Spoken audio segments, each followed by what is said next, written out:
Hello students, today we are going to start chapter 6 Lines and Angles exercise 6.1। Previous video में हमने इस chapter का introduction part देखा था जिसमें लाइंस क्या होती है, एंगल्स क्या होते हैं और कुछ प्रॉपर्टीज़ देखी थी एंगल्स की कि हम कैसे किस किस प्रॉपर्टीज़ को लगा के हम कोई भी एंगल फाइंड कर सकते हैं। अब हम आते हैं एक्सरसाइज 6.1 के क्वेश्चन नंबर फर्स्ट पे।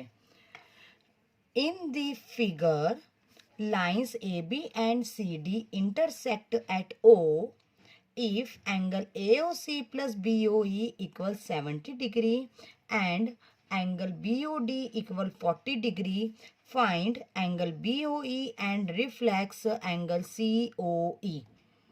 क्वेश्चन में हमें बोल के रखा है कि एक डायग्राम हमको दिया है जिसमें जो ए बी लाइन है वो सी डी लाइन को ओ पॉइंट पे इंटरसेक्ट कर रही है।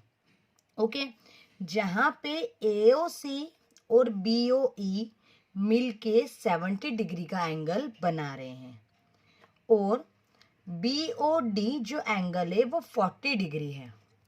आपको डायग्राम में क्लियर दिख रहा होगा। हमें फाइंड करना है बी ओ ई एंगल, ये वाला।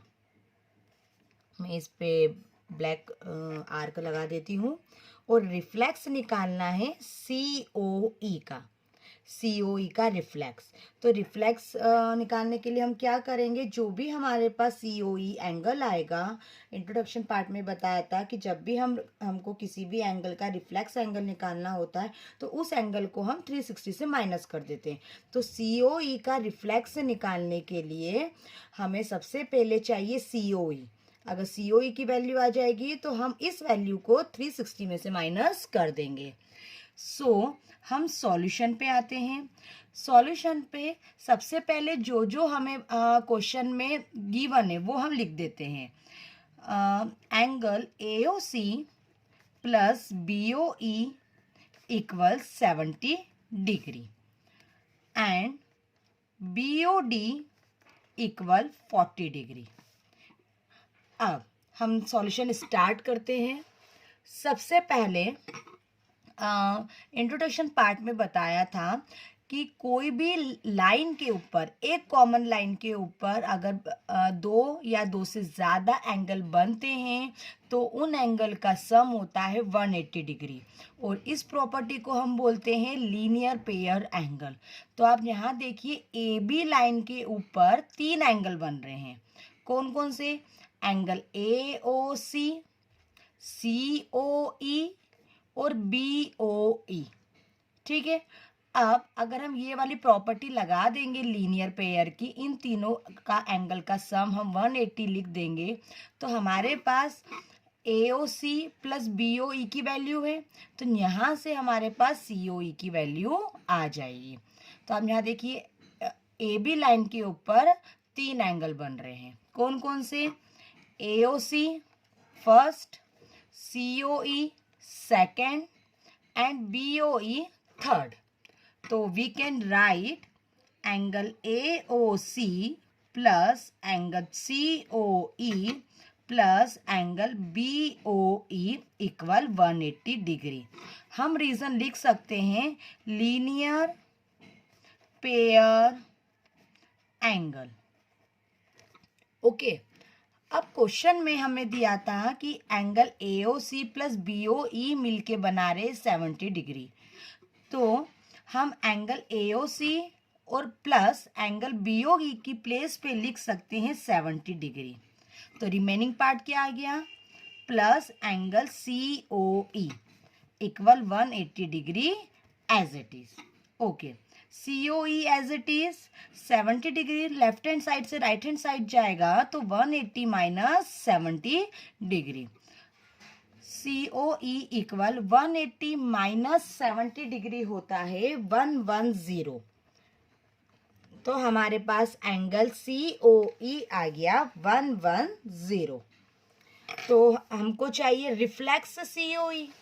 क्वेश्चन में दिया था रिफ्लेक्स निकालना है, पर हमारे पास केवल अभी एंगल COE की वैल्यू आई है। तो रिफ्लेक्स निकालने के लिए reflex angle COE equal 360 degree minus angle COE। जब भी हमें किसी भी एंगल का रिफ्लेक्स निकालना होता है तो हमें 360 में से माइनस करना होता है उस एंगल को। तो हमारे पास 360 डिग्री माइनस एंगल COE की वैल्यू क्या है, 110। अब 360 में से 110 माइनस होंगे तो बचेगा 0, 6 में से 1 जाएगा 5, 3 में से 1 माइनस होगा तो 250 डिग्री। तो हमारे पास रिफ्लेक्स एंगल COE की वैल्यू आ गई 250 डिग्री। अब हमारे पास रिफ्लेक्स COE तो आ गया, लेकिन हमें एक वैल्यू और फाइंड करनी है एंगल BOE। एंगल BOE ये ठीक है। सो हम डायग्राम में देखेंगे कि CD लाइन के ऊपर 3 एंगल्स बन रहे हैं। कौन कौन से, COE, BOE और BOD, 3 एंगल बन रहे हैं। तो ये इन तीनों का सम क्या हो जाएगा, 180।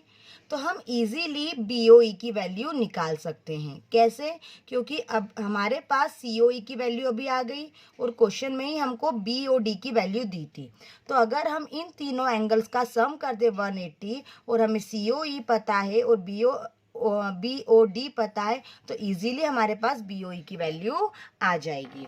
तो हम सॉल्व करना स्टार्ट करते हैं। तो we can write angle COE plus angle BOE plus angle BOD equal 180 degree. COE की वैल्यू हमारे पास क्या आई थी, रिफ्लेक्स वाली वैल्यू पुटअप नहीं करना है, जो COE की वैल्यू है हमें वो पुटअप करना है। ओके, तो COE की वैल्यू हमारे पास है 110। BOE तो हमें फाइंड करना है, तो ये एज इट इज आ जाएगा। एंड BOD हमें दिया है 40 डिग्री इक्वल 180 डिग्री। 110 प्लस 40 हो जाएगा 150 degree plus BOE angle as it is equal 180 degree. Okay, अब जो 150 है वो 180 के पास जाएगा तो माइनस में हो जाएगा। तो angle BOE equal 180 degree minus 150 degree. 180 में से 150 जाएंगे तो हमारे पास बचेगा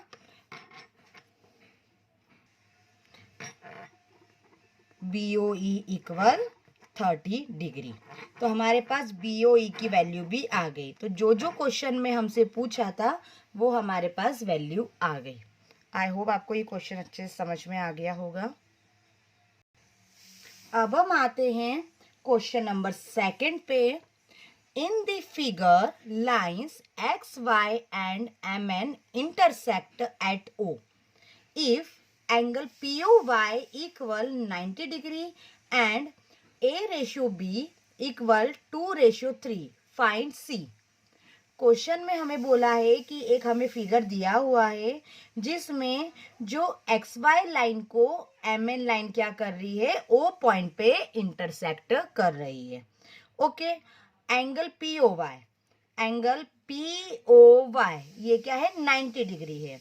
अब इसमें जो हमें एंगल ABC दिया है तो A/B हमारे पास है 2/3। तो C की वैल्यू क्या होगी ये हमें फाइंड करना है। तो हम सॉल्यूशन पे आते हैं। सबसे पहले आपने छोटी क्लास में पढ़ा होगा कि जब भी कोई भी चीज़ रेशियो में होती है तो हम उसे x या k के फॉर्म में लिखते हैं। तो A/B हमें बोल के रखा है 2/3 है। तो हम A की वैल्यू सपोज कर सकते हैं A इक्वल 2x और B इक्वल 3x। ओके, अब डायग्राम में देखिए XY के ऊपर 3 एंगल बन रहे हैं यहाँ पे, B, A और 90। ओके, तो हम इन तीनों का सम 180 लिख सकते हैं। प्रॉपर्टी आ जाएगी लीनियर पेयर एंगल। क्यों? जब एक ही लाइन के ऊपर दो या दो से ज़्यादा एंगल बनते हैं तो उन सभी का सम होता है 180 डिग्री। तो we can write A plus B plus angle POY, POY कितना हो जाएगा 180 डिग्री। रीजन हम लिखेंगे लीनियर पेयर एंगल। ओके, ए की वैल्यू हमने क्या सपोज करी 2x, बी की वैल्यू हमने क्या सपोज करी 3x और एंगल POY हमारे पास है 90 degree. 180 as it is, 2x plus 3x हो जाएगा 5x, 90 LHS से राइट हैंड साइड जाएगा 180 के पास, तो 180 माइनस 90, 180 माइनस 90 हो जाएगा 90। ओके, अब जो 5 है वो x के साथ मल्टीपल में है तो 90 के पास जाएगा डिवाइड में, तो x इक्वल 90 डिग्री अपॉन में 5, तो 90 को हम 5 से डिवाइड करेंगे तो आ जाएगा 18। 5 1 ज़ा 5 बचा 4, 5 8 ज़ा 40, तो x की वैल्यू हमारे पास आ गई 18।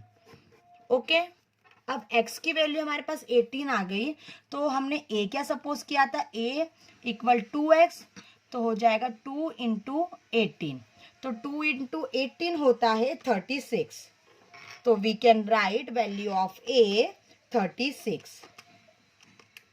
ओके, और हमने b की वैल्यू सपोज करी थी 3x, तो हम x की वैल्यू पुटअप कर देंगे 3 इंटू 18, तो 3 इंटू 18 होता है स्टूडेंट्स 54। ओके, तो हमारे पास a की वैल्यू भी आ गई और b की वैल्यू भी आ गई, लेकिन हमें c की वैल्यू निकालना है। डायग्राम में आप देखिए कि b और c जो एंगल है वो mn के ऊपर बन रहा है। ठीक है, कॉमन लाइन क्या हो गई mn, तो एक ही लाइन की हेल्प से अगर दो या दो से ज्यादा एंगल बने तो उनका सम होता है 180 डिग्री। प्रॉपर्टी आती है लीनियर पेयर एंगल, तो we can write b plus C equal 180 degree. Property लिख देंगे हम लीनियर पेयर एंगल। ओके, ये हो गया। b की वैल्यू हमारे पास क्या है 54 डिग्री, 54 है ना, प्लस c इक्वल 180 डिग्री। अब 54 180 के पास जाएगा तो वो माइनस में जाएगा क्योंकि लेफ्ट हैंड साइड है, राइट हैंड साइड जाएगा, तो c की वैल्यू हमारे पास हो गई 180 minus 54 means c equal 126 degree. Okay, तो हमें c की वैल्यू फाइंड करना थी, तो c की वैल्यू हमारे पास आ गई। तो यहाँ पे हमारा क्वेश्चन नंबर 2 फिनिश होता है। Thank you.